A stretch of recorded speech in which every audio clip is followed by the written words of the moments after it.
Nonviolence section. From the dilemmas of U.S. pacifism to the dilemmas of the socialist movement. So non-synonymous with violence is the socialist movement inspired by Marxism, that its divisions were caused by moral and political dilemmas similar to those we have seen inducing the crisis of the U.S. or Anglo-American nonviolence movement. At the start of the 20th century, the Dutch socialist Henri van Cole invoked a, quote, socialist colonial policy. It was true that classical colonialism was stained with horrible crimes, but it was possible to rapidly rectify this. While the backwardness and barbarism of the colonial peoples were a factual datum destined to last a long time. They did not hesitate to attack Europeans who had come to help them in their development, and did not even shrink from anthropophagy. Quote, they could even think of skinning us and eating us, end quote.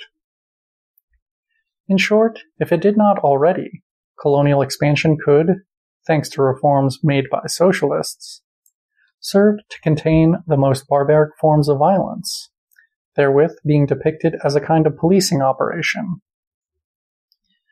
Edward Bernstein's position was similar.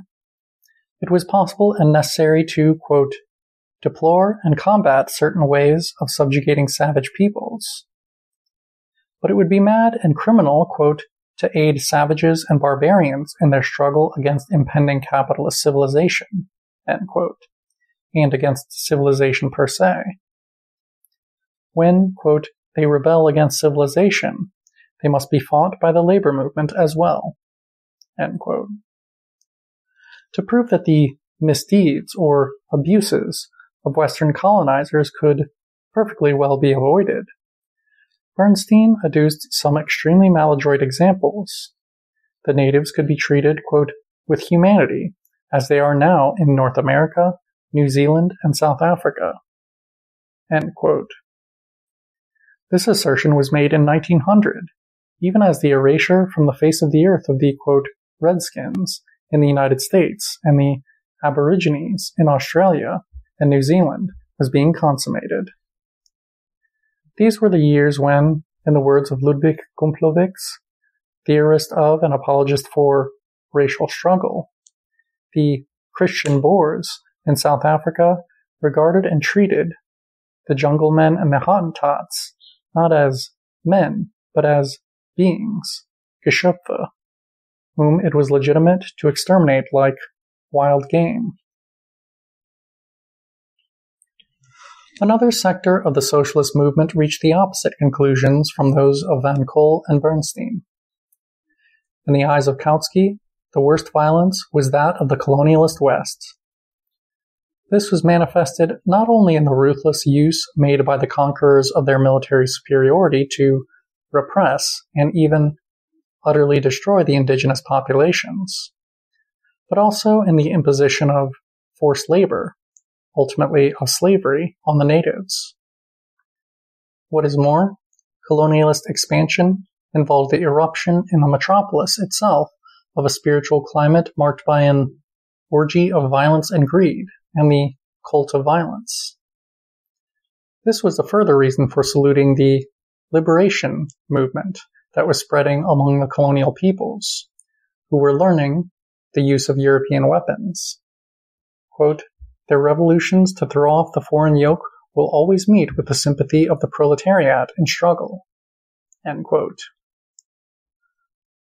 Obviously, in this context, Lenin merits particular mention, and not so much for the radicalism as for the lucidity with which he explained why the violence unleashed against the colonial peoples was often trivialized.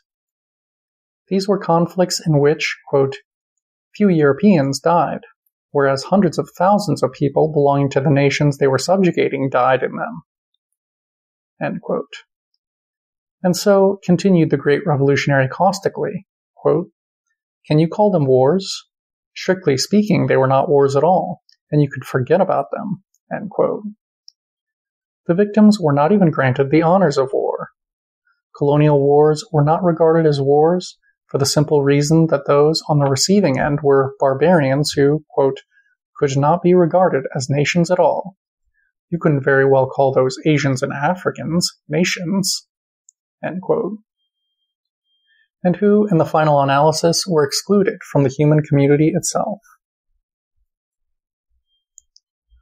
While the position of Van Col and Bernstein recalls that adopted by the American Peace Society, which equated the repression of the Sepoys revolt by the dominant colonial power with a policing operation, the position of Kautsky and Lenin may be compared with that of the London Peace Society, which split from the American over delegitimizing and condemning colonialist violence in the first instance.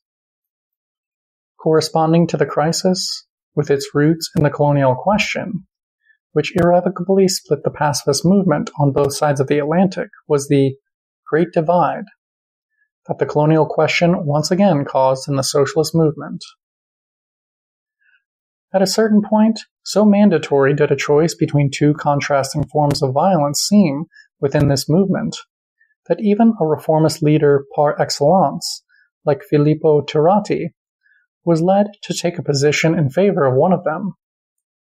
As regards the colonial war unleashed by Italy against Ethiopia, he wrote in January 1896, quote, "What we frankly hope for and desire is that our arms and our flag, because there appears to be no other way out, are so solemnly beaten as to remove from the rogues who lead us into these accursed gorges not the will, because that is impossible, but the moral possibility of beginning again." End quote. At this point, the theorist of peaceful reform hoped for the victory of the armed resistance of the colonial people under attack, because he regarded the victory of colonialist violence as more intolerable and more pregnant with future violence. Subsequent developments and splits in the socialist movement continue to recall the dialectic that developed within the Anglo-American pacifist movement.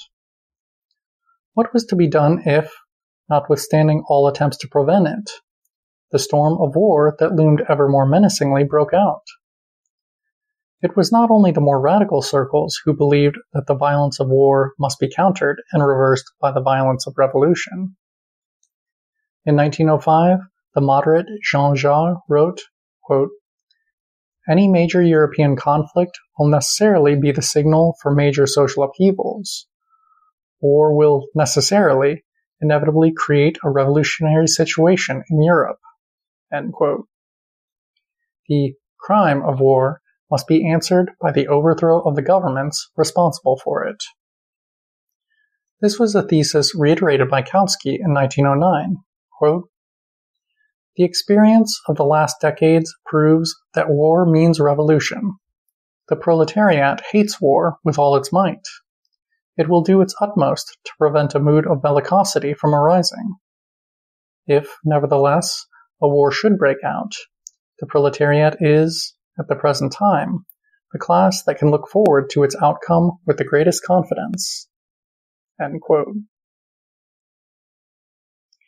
As the portents of the catastrophe became more threatening, the socialist movement's warnings became more unequivocal. In late 1912, Jaures forecast that, in the event of war, quote, "millions of men under arms, condemned to destroy one another over a meaningless quarrel, would certainly turn their strength, from one end of Europe to the other, against the European system of madness and rapine." End quote.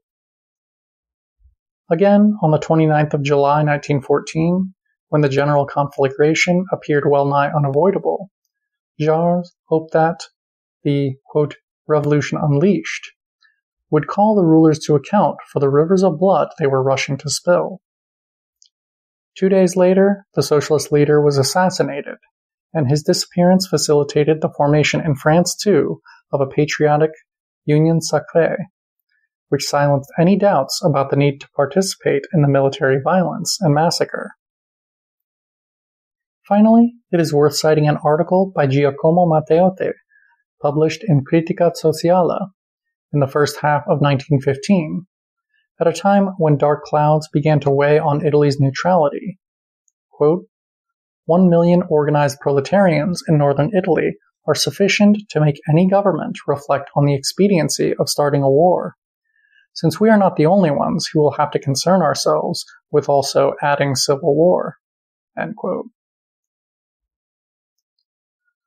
The anguish and dilemmas of the fairly diverse figures cited here can readily be compared with the anguish and dilemmas of the U.S. pacifists who, following prolonged, painful anguish, regarded the use of the Union Army to abolish slavery and remove the roots of the tragic conflict for good as unavoidable. Similarly, the figures cited here, although positing an end to the violence of war, were inclined to support revolutionary violence, to which they looked to destroy the socio-political system responsible for the carnage. It is worth adding that the final position adopted, Matteotti's, with its transparent threat of responding to Italy's intervention in the war with a revolutionary uprising, was later recounted favorably by an advocate of nonviolence, namely Aldo Capitini. End of section.